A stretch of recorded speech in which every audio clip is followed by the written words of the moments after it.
পৃথিবীর মানচিত্রে উত্তর কোরিয়া এমন একটি দেশ যাকে ঘিরে রহস্যের শেষ নেই। বাইরের জগৎ থেকে প্রায় বিচ্ছিন্ন এ দেশটির শাসনভার গত 7 দশক ধরে একটিমাত্র পরিবারের হাতে সীমাবদ্ধ, যা ইতিহাসে মাউন্ট পেকতুর রক্তধারা হিসেবে পরিচিত। আজ আমরা আলোচনা করব উত্তর কোরিয়ার প্রতিষ্ঠাতা কিম ইল সুং থেকে শুরু করে বর্তমান শাসক কিম জং উনের জীবন এবং তাদের রাজনৈতিক উত্তরাধিকার নিয়ে, এবং একনায়কতান্ত্রিক শাসন ব্যবস্থা কিভাবে 3 প্রজন্ম ধরে টিকে আছে তা জানতে আমাদের ফিরে যেতে হবে ইতিহাসের গভীরে। তবে এই রহস্যময় দেশের গল্প কেবল ক্ষমতার নয়, বরং এটি এক অটল আদর্শ এবং কঠোর সামরিক শাসনের আখ্যান, যেখানে একটি আধুনিক যুগে দাঁড়িয়েও দেশটির মানুষ বাইরের ইন্টারনেট বা বিশ্বায়ন থেকে সম্পূর্ণ বিচ্ছিন্ন। উত্তর কোরিয়ার প্রতিটি কোণায় কিম রাজবংশের মূর্তির সামনে মাথা নত করা বাধ্যতামূলক, এবং তাদের বিরুদ্ধাচরণ করা মানেই নিশ্চিত মৃত্যু। পারমাণবিক অস্ত্রের ঝনঝনানি আর কঠোর আন্তর্জাতিক নিষেধাজ্ঞার মাঝেও কিভাবে এ ক্ষুদ্র দেশটি পরাশক্তি আমেরিকাকে চ্যালেঞ্জ জানিয়ে যাচ্ছে তা বিশ্ব রাজনীতির অন্যতম বড় বিস্ময়। তাই দ্য বাংলা ভয়েসের আজকের ভিডিওতে জানবেন কিম রাজবংশের উত্থান, শাসনকাল এবং তাদের পরিচয়।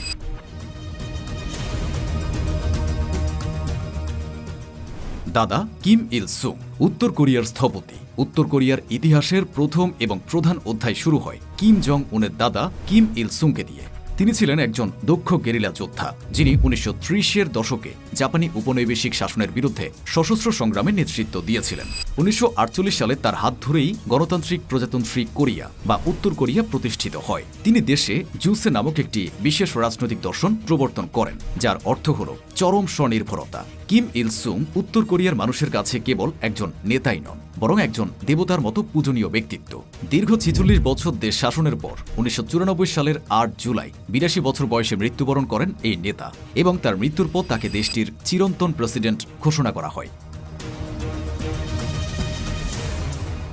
কিম জং ইল ক্ষমতা, সংকট এবং জীবনাবসান। কিম জং উনের দাদা কিম ইল সুং এর মৃত্যুর পর 1994 সালে উত্তর কোরিয়া শাসনভার গ্রহণ করেন তার পুত্র কিম জং ইল, অর্থাৎ কিম জং উনের বাবা। তার শাসনামল ছিল দেশটির ইতিহাসের সবচেয়ে সংঘাতময় এবং কঠিন সময়গুলোর একটি। 90 দশকের মাঝামাঝি সময়ে সোভিয়েত ইউনিয়নের পতন এবং ভয়াবহ বন্যার ফলে উত্তর কোরিয়ায় যে চরম দুর্ভিক্ষ দেখা দেয়, যা দুষ্কর পথ নামে পরিচিত, তাতে লক্ষ লক্ষ মানুষ প্রাণ হারায়। এত বড় মানবিক বিপর্যয় সত্ত্বেও কিম জং ইল তার শোঙ্গুন বা মিলিটারি ফার্স্ট নীতি থেকে বিন্দুমাত্র সরে আসেননি। তিনি বিশ্বাস করতেন, বহির্বিশ্বের আক্রমণ থেকে রাষ্ট্রকে টিকিয়ে রাখতে হলে সাধারণ মানুষের অন্যের চেয়ে সামরিক বাহিনীর শক্তিশালী হওয়া বেশি জরুরি। তার এই অনমনীয় জেদের কারণেই উত্তর কোরিয়া 2006 সালের 9 অক্টোবর তাদের প্রথম সফল পারমাণবিক পরীক্ষা সম্পন্ন করে এবং বিশ্ব রাজনীতিতে এক নতুন উত্তেজনার জন্ম দেয়। ব্যক্তিগত জীবনে কিম জং ইল ছিলেন অত্যন্ত প্রচার বিমুখ এবং রহস্যময়। তাকে নিয়ে অসংখ্য কানাঘুষা প্রচলিত থাকলেও তিনি জনসম্মুখে খুব কম কথা বলতেন। তার দীর্ঘ 17 বছরের শাসনামলে তিনি উত্তর কোরিয়াকে একটি পরমাণু শক্তিধর রাষ্ট্রে রূপান্তর করেন, যার ফলে দেশটি আন্তর্জাতিকভাবে ব্যাপক নিষেধাজ্ঞার কবলে পড়ে। দীর্ঘ সময় ধরে বহুমুখী স্বাস্থ্য সমস্যায় ভোগার পর 2011 সালের 17 ডিসেম্বর এই শক্তিশালী শাসকের জীবনাবসান ঘটে। উত্তর কোরিয়ার রাষ্ট্রীয় গণমাধ্যমের তথ্য অনুযায়ী একটি চলন্ত ট্রেনে করে দেশ পরিদর্শনের সময় প্রচণ্ড মানসিক ও শারীরিক পরিশ্রমের কারণে তিনি হৃদরোগে আক্রান্ত হয়ে মারা যান। তার মৃত্যুকে কেন্দ্র করে পুরো উত্তর কোরিয়ায় এক অভূতপূর্ব শোকের পরিবেশ তৈরি হয়েছিল, এবং পিয়ংইয়ংয়ের রাস্তায় হাজার হাজার মানুষকে কান্নায় ভেঙে পড়তে দেখা গিয়েছিল। তার মৃত্যুর পরেই উত্তরসূরি হিসেবে কনিষ্ঠ পুত্র কিম জং উনের নাম ঘোষণা করা হয়, যা কিম রাজবংশের 3য় প্রজন্মের শাসনের সূচনা করে। কিম জং উন আধুনিক উত্তর কোরিয়ার কাণ্ডারি। 2011 সালের 17 ডিসেম্বর কিম জং উনের বাবা কিম জং ইলের মৃত্যুর পর সারা বিশ্ব অবাক হয়ে তাকিয়েছিল কিম জং উনের দিকে, কারণ কিম জং উন ছিলেন একজন অল্প বয়সী এবং অনভিজ্ঞ তরুণ। সবাই ভেবেছিল এই পারমাণবিক শক্তিধর দেশটি কিভাবে নিয়ন্ত্রণ করবে এই তরুণ, কিন্তু মাত্র 27 বছর বয়সে ক্ষমতা হাতে নিয়ে তিনি প্রমাণ করেন যে তিনি তার পূর্বপুরুষদের চেয়েও অনেক বেশি কৌশলী। কিম জং উনের জন্ম 1984 সালের 8 জানুয়ারি। শৈশবে তিনি সুইজারল্যান্ডের একটি স্কুলে ছদ্মনামে পড়াশোনা করেছেন, যেখানে তিনি পশ্চিমা সংস্কৃতি ও বাস্কেটবলের প্রতি অনুরাগী ছিলেন। ক্ষমতায় আসার পর তিনি তার দাদার স্টাইল অনুসরণ করতে শুরু করেন এবং খুব দ্রুত নিজের ক্ষমতা পাকাপোক্ত করতে প্রশাসনের অনেক উচ্চপদস্থ কর্মকর্তাকে সরিয়ে দেন। তার নেতৃত্বেই উত্তর কোরিয়া আজ একটি পূর্ণাঙ্গ পারমাণবিক শক্তিধর রাষ্ট্রে পরিণত হয়েছে। কিম জং উনের পরিবার ও অভ্যন্তরীণ জীবন।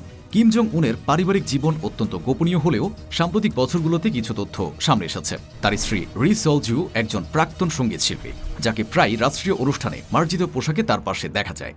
কিম জং উনের ছোট বোন কিম ইয়ো জং বর্তমানে দেশটির দ্বিতীয় ক্ষমতাধর ব্যক্তি হিসেবে পরিচিত, যিনি কূটনীতি এবং প্রচারণার কাজে ভাইকে সহায়তা করেন। এছাড়া কিম জং উনের 3 সন্তান রয়েছে বলে ধারণা করা হয়। বিশেষ করে তার কন্যা কিম জু আইকে ইদানিং বিভিন্ন সামরিক মহড়া ও গুরুত্বপূর্ণ রাষ্ট্রীয় অনুষ্ঠানে দেখা যাচ্ছে, যা ইঙ্গিত দেয় যে ভবিষ্যতে হয়তো তিনিই হতে পারেন উত্তর কোরিয়ার পরবর্তী উত্তরসূরি। 3 প্রজন্মের এই দীর্ঘ শাসনামলে উত্তর কোরিয়া অগণিত উত্থান পতন আর বৈশ্বিক চাপের মুখোমুখি হয়েছে। কিম জং উন কেবল তার দাদা বা বাবার উত্তরাধিকারকে রক্ষাই করেননি, বরং একবিংশ শতাব্দীর চ্যালেঞ্জ মোকাবিলায় এঁকে দিয়েছেন এক বিধ্বংসী ও আধুনিক রূপ। একদিকে আকাশচুম্বী আন্তর্জাতিক নিষেধাজ্ঞা, আর অন্যদিকে বিশ্বের যে কোনো প্রান্তে আঘাত হানতে সক্ষম আন্তঃমহাদেশীয় ব্যালিস্টিক মিসাইল। এই দুইয়ের সন্ধিক্ষণে দাঁড়িয়ে কিম জং উন আজ বিশ্ব রাজনীতির সবচেয়ে বড় রহস্যময় চরিত্রে পরিণত হয়েছেন। উত্তর কোরিয়ার এই একঘরে হয়ে থাকার নীতি এবং পারমাণবিক শক্তির আস্ফালন আগামীতে বিশ্ব শান্তিতে কী প্রভাব ফেলে তা সময় বলে দেবে। তবে কিম জং উন তার ছোট বোন কিম ইয়ো জং এর সম্ভাব্য উত্তরসূরি কন্যা কিম জু আইকে যেভাবে জনসম্মুখে নিয়ে আসছেন, তাতে স্পষ্ট যে এই বংশের শাসন এখনই শেষ হচ্ছে না। বিশ্ব হয়তো অনেক বদলে গেছে, কিন্তু উত্তর কোরিয়া আজও যেন এক হিমায়িত সময়ের অংশ, যা কিম পরিবারের নির্দেশের বাইরে এক চুলো নড়তে রাজি নয়। ইতিহাসের এই অদ্ভুত আর রোমহর্ষক অধ্যায় কি কোনোদিন সাধারণ মানুষের মুক্তির পথে মোড় নেবে, নাকি পারমাণবিক ছায়ার নিচেই চিরকাল ঢাকা পড়ে থাকবে এই রহস্যময় দেশ? বন্ধুরা, কিম রাজবংশ এবং উত্তর কোরিয়ার এই রহস্যময় ইতিহাস নিয়ে আমাদের আজকের এই ভিডিওটি আপনাদের কেমন লেগেছে? কিম জং উনের শাসন ব্যবস্থা কি আসলেই উত্তর কোরিয়ার জন্য কল্যাণকর, নাকি এটি কেবল একনায়কতন্ত্রের এক চরম নিদর্শন? এ বিষয়ে আপনার মূল্যবান মতামত আমাদের কমেন্ট বক্সে জানাতে ভুলবেন না। ভিডিওটি ভালো লাগলে লাইক করুন, শেয়ার করুন এবং দ্য বাংলা ভয়েস চ্যানেলটি সাবস্ক্রাইব করে আমাদের সাথেই থাকুন। ধন্যবাদ।